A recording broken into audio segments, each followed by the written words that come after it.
박사님 말씀처럼 돌아다니다 보고 또 제가 직접적으로 보다 보니까 이제 서울이라고 통계를 잡는 게 점점 의미 없구나라는 생각도 가지고 있었는데 또 박사님 저서에 이 개념으로 또 설명될 수 있는 여지가 많은 게 하나 있더라고요. 바로 대서울이라는 개념. 이것도 한번 소개 좀 해주세요. 대서울권이라고 부릅니다. 네. 이게 뭐 위대한 서울이라는 게 아니라 이렇게 보는 겁니다. 서울에서 직장을 가진 예를 들어 군포 사람 네. 또는 서울 수원과는 관계가 있으니까 수원에 직장을 가진 동탄 사람이나 평택 사람, 그리고 평택과 관련이 깊은 천안 아산 사람, 천안 아산 다음에 서산 당진, 홍성까지 네. 이렇게 체인으로 연결되는 망이 있는데 네. 이 망이 어디서 끊기는 걸 보는 거죠. 저는 이렇게 차를 몰고 관선을 다니는 게 아니라 철도하고 버스를 타고 다니니까 사람들이 오르고 내리는 걸 많이 관찰을 해요. 그렇겠죠. 예를 들어서 바로 어저께도 천안가 다녀왔는데 천안에서 평택까지 걸어서 통과하고 거기부터 급행 열차를 타고 1호선 타고 올라왔습니다. 평택이나 성안에서 많이 타요, 학생들이. 금요일 밤이니까. 이 사람들이 다 서울 올 것 같죠? 아닙니다. 서울 오긴 하는데 중심에 안 오고 가산에 내려요. 가산 지수단지. 그게 좀 놀랍더라고요. 여기가 집이 싸고 많으니까 금천 쪽이 거기가 하나의 거점이 되고 있더라고요. 그러니까 똑같이 서울이라 말하면 안 되는 거예요. 서울권 중에 서남 권역은 가산 중심이다, 집은. 요 사람들은 평택이나 천안까지 가고 있다. 근데 천안 집값이 좀 세거든요, 나름대로. 아산이나. 여기 분들은 홍성이나 예산이나 어쩌면 보령까지 가는 거예요. 이 권역을 추적을 해보니까 하나의 느슨하게 연결된다는 거죠. 면으로 퍼지는 게 아니라 선으로. 그렇네요. 그리고 선 위에 오아시스가 있듯이 이렇게 띄엄띄엄. 그럼 요거를 권역이라고 보는 거고 메가시티라고 보고 대서울권이라고 말을 하고 있죠. 그렇게 말씀을 드리니까 우리가 알고 있던 상식에 완전히 반하는 현상들이 있었군요. 오히려 직장은 평택이나 멀리 가면 당진까지 있는데 그래도 나도 서울에 살고 싶고 서울의 인프라를 누리고 싶으니 가장 가까운 가산이나 이런 쪽에 내려서 또 집값도 싸고 하니까 그런 행보가 있었군요. 또 그리고 또 있고 또 모든 지역 사람들이 서울에 관심 있다 생각하면 안 됩니다. 예를 들어 수원 부자분이 얘기를 들은 게 있는데 서울은 투자하지 않는다고. 왜요? 잘 모르고. 몰라서.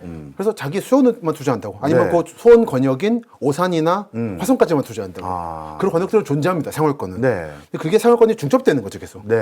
그리고 예를 들어서 천안 아산이 인기가 좋은 거는 서울에도 가깝고 서울역이나 또는 SRT 타고 병원 갈 수 있고 강남에. 동시에 충청도에서 활동하셔야 되는 분이 있잖아요. 공무원이라든지 그렇죠. 대학 교수분들. 이분들이 서울 살면 좀 이상하잖아요. 그렇죠. 이렇게 여러 수요가 존재하기 때문에 복합적으로 권역은 체인으로 연결돼 있다. 근데 그 권역을 묶어서 말한다는 것이죠.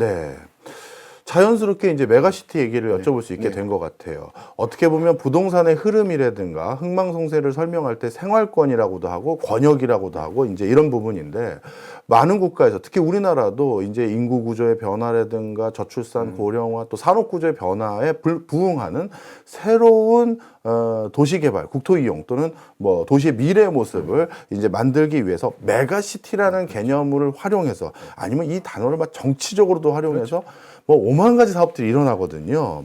근데 이제 박사님께서 보시기에 이 메가시티라는 게 서울이야 점점 수도권까지 포함해서요. 사람들이 자꾸 몰리는 개념이니 메가시티로 다 같이 좀 뭔가 균형감 있고 입체적으로 좀 개발을 해보겠습니다가 성립할 것 같은데 다른 지역도 이 메가시티 개념으로 뭔가 우리가 활용 가치가 있는 지역이 우리나라에 있습니까? 우리 앞에서 계속 말씀 나눴던 대세청, 대전세종 청주권. 근데 이쪽은 하나로 묶이는 게 좋다 생각합니다. 왜냐하면 그 지역은 국가가 산업인 지역들인데 대전청사, 세종청사, 그리고 청주의 공구산학교 등등등 이것들이 분리돼 있고 공공기관이고 중앙정부적 차원인데 지역 감정들이 얽히다 보니까 효율성이 떨어지는 경우가 있어요. 그래서 이런 지역들은 묶이는 게 좋다 생각하고 정말 대세청이 묶여서 국가기관대로 또는 충청도권이 좀 더 결집되면은 굉장히 막강한 파워를 가질 거라 생각해요. 근데 이런 지역은 메가시티가 효율적인 지역이죠.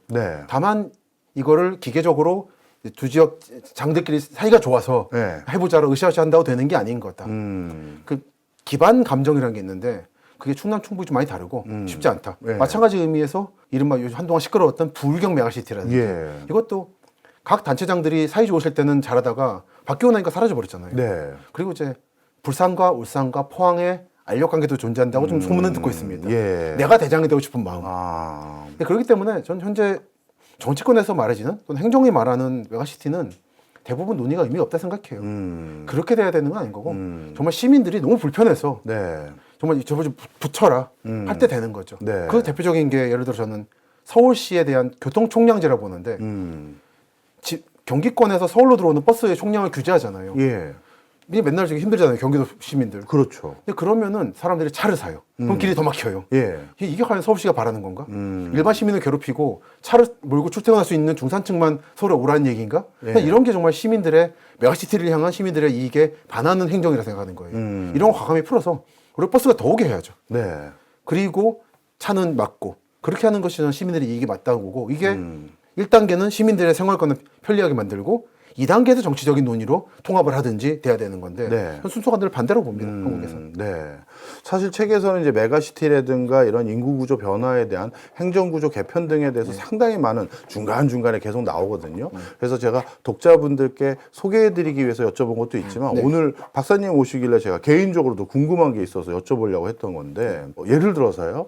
저희 사회과학에서 스타트업이 뭔가 혁신 역량의 배가 되려면 페이스 투 페이스로 즉 얼굴로 그렇죠. 보고 회의할 수 있는 그 지근 거리에 어떻게 보면 아고라가 모여야 된다. 저희는 그렇게 봐요. 이른바 실리콘밸리. 맞습니다. 그래야지만 뭔가 진짜 막 돌더라고요. 그런데 이제 저희가 생각하는, 저희는 이제 통시적으로 그렇게 길게 볼 줄 모르니까요. 메가시티 개념을 저희가 받아들였을 때 이래서 뭐 혁신이 나오나 이 생각이 든 거고요. 또 부울경이라고 하지만 실제 그게 너무 공간적으로 원거리고 중간에는 완전히 농지들이 있는 곳이라서 이게 거점으로 메가시티가 되면 뭔가 연결이 되는 건가 이런 게 잘 와닿지가 않았어요. 저도 그렇습니다. 네. 저도 100% 동의하고 네. 그래서 정치인분들이 자기 지역구 생각해서 하는 메가시티 논의는 정말 의미 없는 겁니다. 아, 사실 서울에서도 전부 다 이게 혁신하는 게 아니라 네. 예를 들어 테헤란밸리라든지 그렇죠. 정말 조그만 지역이잖아요. 맞아요. 근데 그거면 되는 거지.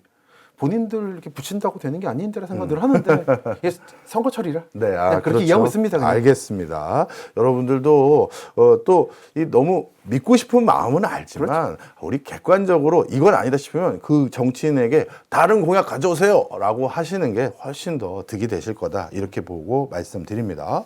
그다음 또 이것도 하나 궁금했었습니다.